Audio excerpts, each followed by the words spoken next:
नमस्कार, कैसे हैं आप लोग।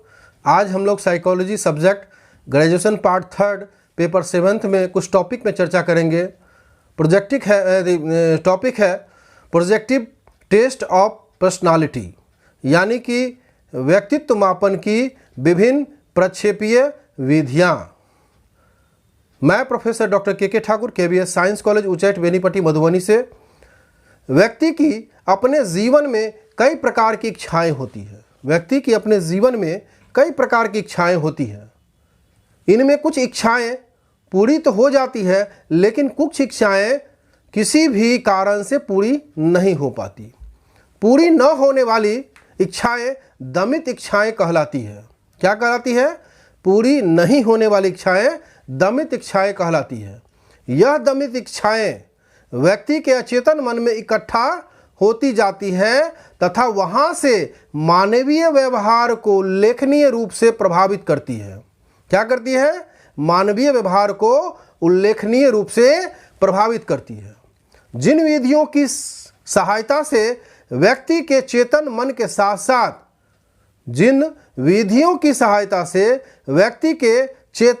साथ साथ उसके अचेतन मन की भी अध्ययन किया जा सकता है, वे प्रक्षेपण विधियां कहलाती है। सर्वप्रथम 1849 में फ्राइड ने इन विचारों को जन्म दिया। इसके अनुसार प्रक्षेपण विधियां वह प्रक्रिया है जिससे प्रत्येक व्यक्ति अपनी इच्छाओं, भावनाओं, विचारों, संवेगों, अस्थायी भावों तथा संघर्षों को अन्य व्यक्तियों एवं बाह्य जगत के माध्यम से प्रदर्शित करता है। क्या करता है? प्रदर्शित करता है बाह्य जगत के माध्यम से। इस प्रकार प्रक्षेपण विधि वह विधि है जिसके द्वारा व्यक्ति के अचेतन मन में विद्यमान दमित इच्छाओं एवं मानसिक क्रियाओं का प्रक्षेपण किया जाता है। क्या किया जाता है? जो अचेतन मन में विद्यमान दमित इच्छाओं एवं मानसिक क्रियाओं की प्रक्षेपित किया जाता है। व्यक्ति मापने की प्रक्षेपण विधियां जो इस प्रकार से है, उस पर हम लोग चर्चा करेंगे। पहला है रेरसा का स्याही धब्बा परीक्षण। क्या है? रेरसा का स्याही धब्बा परीक्षण। इसमें देखा गया है कि 1921 ईस्वी में हरमन रोरसा नामक मनोवैज्ञानिक ने व्यक्तित्व मापन की इस विधि का प्रवर्तन किया, जिसमें थर्स्टन के अनुसार रोरसा का मनोवैज्ञानिक व्यवसाय में प्रयोग किए जाने वाले उन परिणाम जो कि वर्षों से चला आ रहा है में महत्वपूर्ण स्थान है। इस परीक्षण विधि में स्याही के धब्बों के युक्त 10 कार्ड होते हैं। क्या होते हैं? स्याही से युक्त धब्बों के 10 कार्ड होते हैं। उनमें 5 कार्ड पर भूरे और काले रंग के धब्बे होते हैं और 2 कार्ड पर भूरे, काले और लाल रंग के धब्बे होते हैं तथा इन कार्डों पर विभिन्न रंगों के धब्बे होते हैं। इन कार्डों पर 1 से 10 तक नंबर भी होते हैं। व्यक्तित्व मापन के लिए यह कार्ड एक एक कर प्रयोजक के समक्ष प्रस्तुत किए जाते हैं और उसे निर्देशित दिया जाता है कि वह प्रत्येक कार्ड पर दी हुई आकृति को अपनी आधारभूत संरचनाओं के आधार पर देखकर उसके संबंध में बताएं। मतलब कि उसको जो कार्ड को देखेगा तो अपनी आधारभूत संरचनाओं के आधार पर देखकर उसके संबंध में बताना होता है। इस प्रकार इस परीक्षण में प्रयोग को अप्रत्यक्ष उत्तेजना दी जाती है और जिसके फलस्वरूप वह प्रक्रिया करता है।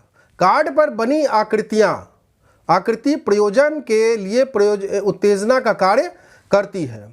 इस प्रक्रिया में देखा जाता है कि व्यक्ति विशेष ने कार्ड में बनी आकृतियां को क्या स्थान दिया है। इस प्रतिक्रिया के आधार पर व्यक्ति के विभिन्न प्रकार की पूछताछ की जाती है। इसके अंतर्गत समय का कोई प्रतिबंध नहीं होता है, फिर भी प्रतिक्रिया का समय एक अंकित कर लिया जाता है। इसके अंतर्गत प्रतिक्रिया करने के समय के अतिरिक्त उसके कार्ड को पकड़ने का ढंग उसका व्यवहार आदि को भी देखा जाता है। क्या देखा जाता है? उसके कार्ड पकड़ने का तरीका, उसके व्यवहार करने का तरीका, उस सब को भी वॉच किया जाता है। सभी कार्डों के संबंध में प्रतिक्रिया करने के पश्चात ही उससे पूछताछ की जाती है। इसमें पूछा जाता है कि उसने प्रत्येक कार्ड में किन किन स्थानों को देखा, किन स्थानों को अधिक महत्व दिया तथा रंग के संबंध में उसके क्या विचार थे। इस परीक्षण के माध्यम से प्रयोग की कल्पना शक्ति एवं प्रत्यक्षीकरण का पता लगाया जाता है। इस परीक्षण की विश्वसनीयता के संबंध में एकमत नहीं है। इसकी अर्ध विवेचना विश्वसनीयता 95 है, जबकि परीक्षण की पूर्ण परीक्षण विश्वसनीयता 38 से 86 तक मापी गई है। कहाँ तक मापी गई है? 38 से 86 तक। दूसरा पॉइंट है वाक्य पूर्ति परीक्षण। वाक्य पूर्ति परीक्षण में देखते हैं कि इस विधि के अनुसार व्यक्तित्व मापन के लिए प्रयोज्य को कुछ अपूर्ण वाक्य देकर उन्हें पूरा करने के लिए कहा जाता है। क्या किया जाता है? कुछ अपूर्ण वाक्य जो है उसको दे करके उसे पूरा करने के लिए कहा जाता है। प्रयोजन वाक्य की पूर्ति करते हुए उनके माध्यम से अपनी इच्छाओं अथवा अभिप्रतियों को प्रकट करता है। अपनी इच्छाओं और अभिप्रतियों को प्रकट करता है। इस विधि का प्रयोग समूह में भी किया जा सकता है। यह विधि केवल शिक्षित लोग के लिए उपयोगी होता है। अशिक्षित और छोटे बालकों यानी कि अशिक्षित और छोटे बालकों पर इसका प्रयोग करना संभव नहीं होता है। इस विधि का प्रयोग करते समय इस बात का ध्यान रखा जाता है कि वाक्यों का प्रारंभ अच्छी तरह से हो। जैसे कि उदाहरणार्थ the girl love because. Okay, next point है शब्द साहचर्य परीक्षण विधि। क्या है? शब्द साहचर्य परीक्षण विधि। सर्वप्रथम इसका प्रयोग गाल्टन ने स्वयं अपने ऊपर ही किया, अपने ऊपर ही उस प्रयोग को किया। इस विधि के अनुसार व्यक्तित्व मापन के लिए कुछ शब्दों की सूची तैयार की जाती है तथा इन शब्दों को उद्दीपन स्वरूप प्रयोग के सामने से बोला जाता है। प्रयोजक को यानी कि प्रयोज्य को पहले ही निर्देशित कर दिया जाता है कि वह इन शब्दों को सुनकर तुरंत ही इसका प्रतिक्रिया स्वरूप एक शब्द बोल कर अर्थात उस शब्द को ही बोले जो उद्दीपक के रूप में कहे गए हैं और शब्द के साथ ही उसके मस्तिष्क में जो आए हैं। इसके अंतर्गत उद्दीपक तथा प्रतिक्रिया के बीच का समय भी अंकित किया जाता है। अब नेक्स्ट पॉइंट है खेल या नाटक विधि। क्या है? खेल या नाटक विधि। इस विधि में पूर्व नियोजित नाटक व खेलों में प्रयोज्य को स्वतंत्रता पूर्वक भाग लेने के लिए कहा जाता है। क्या किया जाता है? खेलों में प्रयोज्य को स्वतंत्रता पूर्वक भाग लेने के लिए कहा जाता है। नाटक का खेल में भाग लेने पर उसमें प्रयोग के द्वारा अभिनीत भूमिका के माध्यम से उसके व्यक्तित्व के गुण प्रकट होते हैं। प्रासंगिक अंतर्बोध परीक्षण। नेक्स्ट पॉइंट है प्रासंगिक अंतर्बोध परीक्षण। इस परीक्षण का निर्माण मार्गन तथा मुर्रे ने 1935 में किया था। कब किया था? 1935 में मार्गन और मुर्रे ने किया था। इस परीक्षण में 30 कार्ड होते थे जिसमें 10 पर पुरुषों के, 10 पर स्त्रियों के और शेष 10 पर पुरुष और स्त्रियों दोनों के चित्र होते हैं। इसमें अध्ययनकर्ता प्रयोज्य को एक एक चित्र दिखाकर उसे उसके संबंध में पूछताछ करता है कि वस्तु चित्र में व्यक्ति क्या सोच रहा है। वो जो पिक्चर दिया जाता है उसमें प्रयोज्य से पूछा जाता है कि वस्तु चित्र में वो क्या सोच रहा है अथवा क्या क्रिया कर रहा है और प्रयोज्य को इस चित्र के आधार पर कोई कहानी बनाने को कहता है। प्रयोज्य चित्र को देखकर कहानी जो है चाहता है। यह माना जाता है कि प्रयोजन स्वयं को चित्र का कोई पात्र मानकर कहानी के माध्यम से अपनी भावनाओं और समस्याओं को व्यक्त करता है। परीक्षक उस कहानी का विश्लेषण कर उसके व्यक्तित्व की विशेषताओं का पता लगाता है। इस विधि से निर्मित कहानी के द्वारा अध्ययनकर्ता को प्रयोग की रुचियों, प्रवृत्तियों इच्छाओं, आवश्यकताओं, अभिवृत्तियां तथा अन्य व्यक्तिगत एवं सामाजिक संबंधों की जानकारी दी जाती है, जिनके आधार पर व्यक्तिगत निर्देशन देने का कार्य सरल हो जाता है। क्या होता है? व्यक्तिगत निर्देशन देने का कार्य सरल हो जाता है।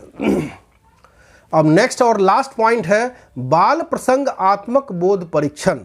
क्या है? बाल प्रसंग आत्मबोध परीक्षण। इस परीक्षण भी प्रासंगिक अंतर्बोध परीक्षण की भांति ही है। मतलब यह परीक्षण भी प्रासंगिक अंतर्बोध परीक्षण की भांति ही है। अंतर केवल इतना ही है कि परीक्षण केवल बालकों के लिए है। क्या है?